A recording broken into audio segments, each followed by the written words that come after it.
Okay, welcome to Leafman Podcast. I'm your host, Trevor Taylor. This is my co-host. Brooks McWhorter. Today, we're going to talk to you about a couple of things. What do you got written down? I got nothing written down, but I got it in my head. Okay, what do you got? My topic of the day, I was kind of reaching for straws, wasn't sure what to go for, so I am going to go with the evolution of the word patriot. The evolution of the word patriot. Okay. Over time. Yeah, okay. So, are you saying like... You want to get into it? Yeah, let's get into it. Or you want to wait? No, let's get into it. All right, let's get into it. So I kind of more so meant just like, I felt like we could have a kind of a halfway decent plus funny conversation in the way of like back in the day, like back in colonial times during the Revolutionary War and stuff, patriot was such like a unanimous word for someone who lived in America because we were all so together and stuff like that. You know what I mean? So we were all like, and patriots all we are. Mm-hmm. You know what I mean? And now now someone's like, I'm a patriot. You're like, whoa. Yeah. Are you the racist patriot or like that patriot? Patriot, yeah. Yeah, I get what you're saying. I don't know. I agree. It's not a great topic, but it's fun to talk about. It's fine though. Yeah, I also think that like some people think that you're... Oh man. This is going to be such a divisive conversation. I love it. I know. It's fine. I think people really get offended. I don't do politics often, so let's do it. No, I'm okay. Yeah, I'm okay with it. No, I think that people get really butthurt when you say that you're a patriot, but you also are not posting every day about the country and about conspiracies and not talking about like how corrupt the presidency is and all this stuff. And it's like, dude, I am patriotic. First of all, exactly.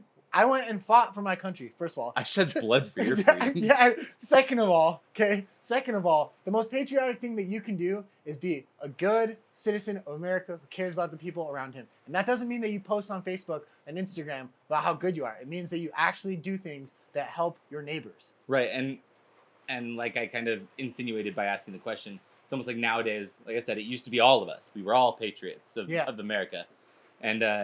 And now, essentially, I feel like it's just synonymous with Republican or far right or radical right or something like that. You know what I mean? It's no longer the root meaning of the word of being proud of your country. Yeah, you can be proud of your country and also to disagree with the president. You can be proud of your country and also disagree with your neighbor, your church leader, your whatever. Like, that does not mean that you are not patriotic. Like, I love my country, but I also fundamentally disagree with some of the stuff that... is going on, you know, like that's okay. Doesn't mean that I love my country any less. Doesn't mean that I'm not proud of it. Right. Doesn't mean that I like if things got real bad, I wouldn't sign right back up and go fight the good fight. You know? It's almost like you can't like gay marriage and be a patriot. Pick one. You don't get to have both. Yeah, no, it's like a it's a very complicated subject. We've talked about it before. I get so over it, dude. It's so funny, that last video that I posted where I was like talking about fear mongering and how both sides are and how like you should just focus. I had like multiple people comment on it and they were like, I think it's so funny how you think that the best thing that you can do is stick your head in the sand and just ignore it and it'll go away. And I was like, that's my thing. I talk to Sarah about this my wife Sarah all the time about this stuff. But it's like you can't do both. Like you can ignore the fear mongering and stuff like that and be informed. It just takes a little more work out of you. Yeah, you can't just turn on mainstream news. You have to seek it. You have to seek out the facts. Yeah, and like it's funny that the people who are saying that to me are the people who just regurgitate the same stuff that they see on Instagram and think that they're informed. Right. And they're like, you're just burying your head in the sand. I'm like, bro, I provide 8 employees jobs. What do you do? The mainstream media is essentially the sand. The sand. Your head is in the sand. Your head is in the sand. Are you telling me you found out your Uno reverse card, motherfucker? You found out your most important information today from Instagram. So like, who's really burying their head in the sand? You have not read a single self-development book in 10 years, and you think that I'm the problem. Or read a freelance journalist that doesn't have ties to the corporate world. Yeah, like, dude, it's so silly ridiculous to me. People will think that like you're not patriotic because you're not just retweeting or re-Instagramming or reposting or resharing the same stuff from that page that nobody knows about that has several million followers on it. Like, right, exactly. Come on. You know? I don't know. Something's going on there. Yeah, that's how I feel about it. Like, Sorry. Perfect. That one's getting cut into one of these. Yes. I don't care which one. Anyways. That's how we're opening it. Yeah. Proceed. All right, let's get back on topic. Yeah. We did my topic. I feel like we closed out my topic just by being like, yeah, there's a balance. But I just thought it was crazy that it's become like the divisiveness has become so bad that literally the word patriot is no longer means that. To me, I don't feel like it means any longer that you're proud of your country. I feel like it means more like you're a Republican. Yeah. Like I don't know any like you would never hear Joe Biden being like, I'm a patriot, because everyone would be like, whoa. Yeah, whoa, it's like almost like a racial slur. Exactly. It's almost like a racial slur. Anyways, or like patriot, political slur or whatever. Political it is. slur, but whatever. I feel like we come to the end of it with like it's just balanced. It's just balanced, and it's just problematic. Like the fact that being a patriot has now taken one side, when a patriot used to mean everyone who loved their country. Right. That's how it should be. Yeah. And there's whole companies that do that. Like Ian Went from Patriot Gear Clothing. He's pretty about that. That's what he talks about the most. Is Patriot should be, I love my country even with its flaws, not I'm a Republican. Right. Patriot just means this is the kind of human I am. Anyways, beyond that, it's a character. It's a character trait, not an identity. Yeah. So I get asked this question a lot too. Or it gets brought up in conversations a lot with groups of people like that I'm out talking to, and that's multiple streams of revenue versus one stream. And I think that for me personally, I used to kind of before I had bought Trico, I thought about multiple streams of revenue. Like I wanted to get the real estate stuff going. You remember when I was like, really have your fingers in a bunch of things. Yeah, and I was like all hyped on that. And that was because it's big in Utah. Yeah, and certain people I think like have an entrepreneurial spirit, and if they don't own something, they feel like, they want to have some kind of safety net that's just their own, and I get that. I respect that. Like if you're an entrepreneur like you and you wanted to start like your cooking business and it was just for fun money and like, or eventually became like your own thing, that's fine. Like I agree with that. For me personally, once I bought Trico, I was all in. I shut everything else aside because I want to do one thing. I want to do it better than everybody else. And I can't do that while focusing on 7 other things. You don't have time to focus on anything. Yeah. And there's a lot of people who are serial entrepreneurs. They start a business, they get like a year or two into it, and then it gets boring and they don't want to put in the work anymore and they sell it or move on to something else. I'm not like that. I will see this company through. I will see it to succession. That's also the kind of people though that they start businesses and they put people in place so they can exude themselves from the situation. Yeah, whatever. Yeah, exude. Something like that. I'm gonna say exude. I like it. I like it. But they can exude themselves from this situation, and those are the companies that have high school kids on minimum wage running everything for them. Yeah. And then they find some 40-year-old dude that says he graduated from Villanova or some safety school. I don't know. Yeah. But and puts him in charge as a general manager. And then they're like, oh, it'll run itself. I'm on to the next business. Yeah. And it's just, that's not the way to run a company. You want your company to stand for something. Yeah. That's how you like run a ours. company. That's how you run a company for people who just care about the money. And look, it's so funny. It's a I don't know, a axiom, a dichotomy. I don't really know what the right word is. We got to stop using big words on this show. I know. It's like a parallelity or something where like those people are chasing the money, right? Okay. And because they're chasing the money and trying to do all those little things and make it all hands off, they will never get the kind of money that they seek.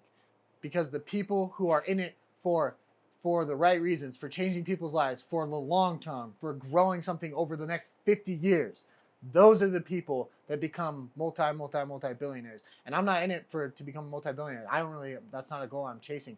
But look at the Jeff Bezoses of the world or whatever, Elon Musk. I'm not saying they're great guys, but they started one company and they did it for 30 years. Right. Before it became big. And then he has 7 revenue streams. He had $1 billion before he started his second one. So what are you even talking about? Exactly. Yeah.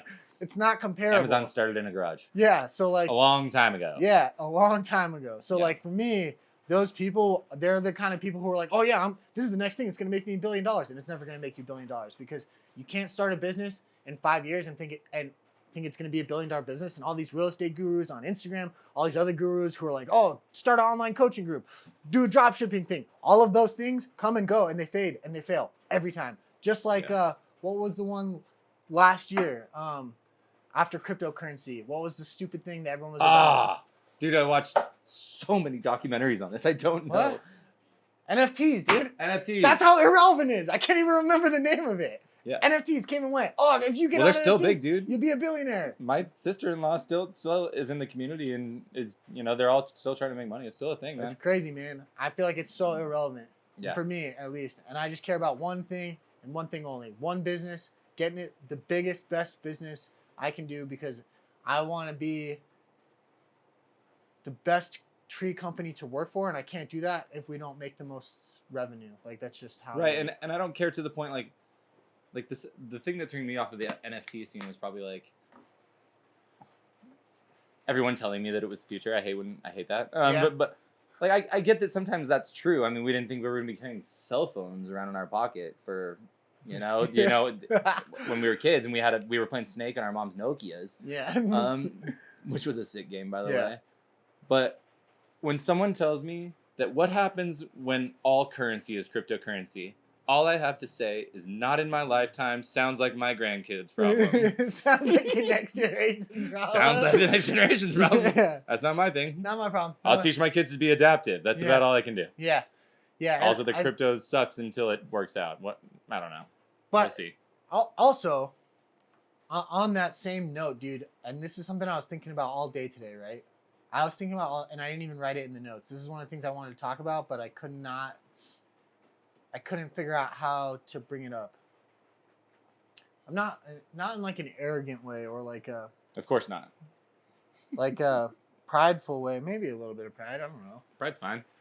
People talk to me about building businesses and they sell stuff online, right? They sell a product. Like a And- product, like a product on Amazon. Yeah, you know what I product mean? on Amazon, or like Yeah. they sell some other kind of product, dude. And like, I'm 100% behind it. Like, I know people. I listen to Andy Frisella and Nick Bear, and they sell product. They sell performance supplements, and like, I'm with it, dude. I 100% get that. Like, those businesses are awesome to be in. I think that For building, sure. And a product's not a bad thing. no, I'm 100% behind it. Yeah. I do not think that for most young business owners, like those guys are on a whole nother level, right? Mhm. But for most small businesses, like people are like, oh yeah, I'm selling, $1, $2, $3, $4, $5, $6 million in product, and that's great. But it takes you like 2 employees to fulfill that.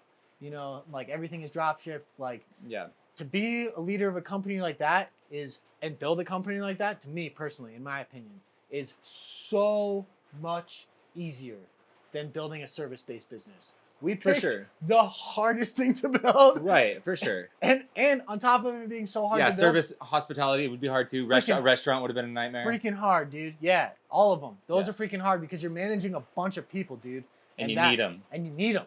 And that's way harder than like, oh, I'm having shipping problems or this, that, and the other. Like, I'm not saying those problems aren't hard. I'm saying that to manage people and lead them when you're like, hey, dude, it's 100 degrees out.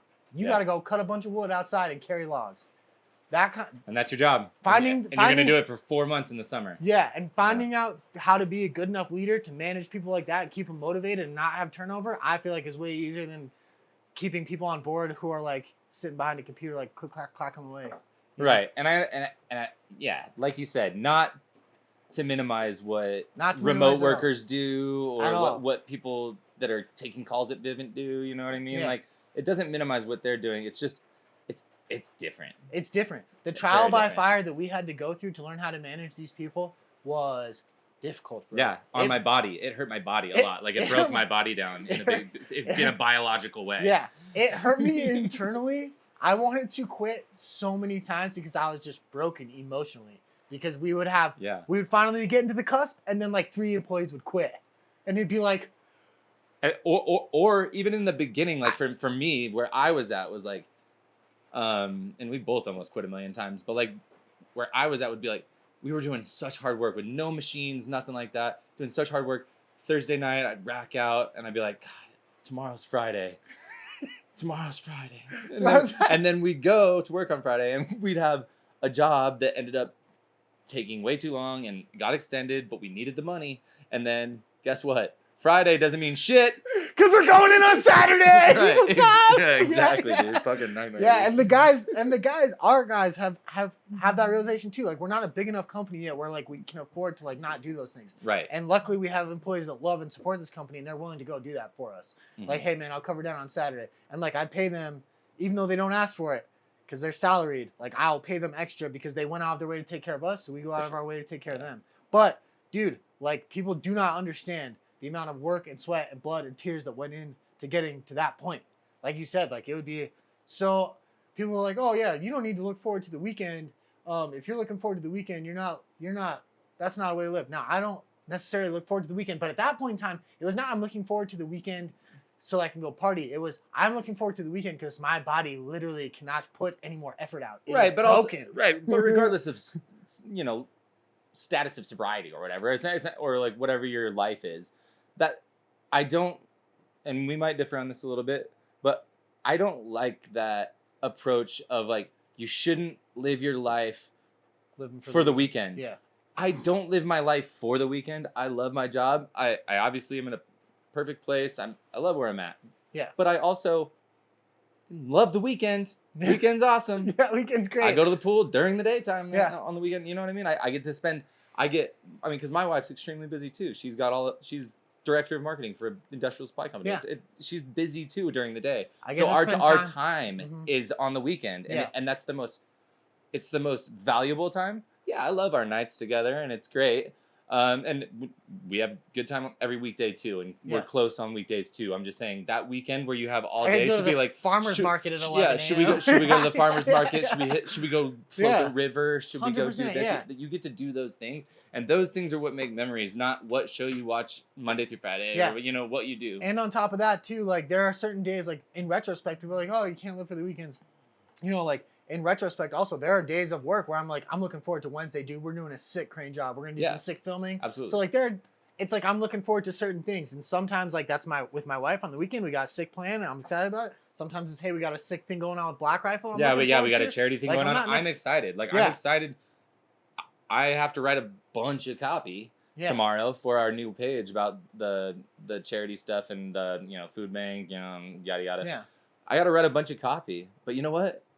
I kind of like writing copy. I've always liked writing copy. Yeah, you're good at it. I love it, and it's my project. Yeah. The charity is my project, so I'm excited to write it. Yeah. And I'm excited to see it on the page. Yeah. Like, I'm excited about both things. I want to go to the pool and drink 20 seltzers on the weekend, and on Wednesday film my beautiful video with good old David.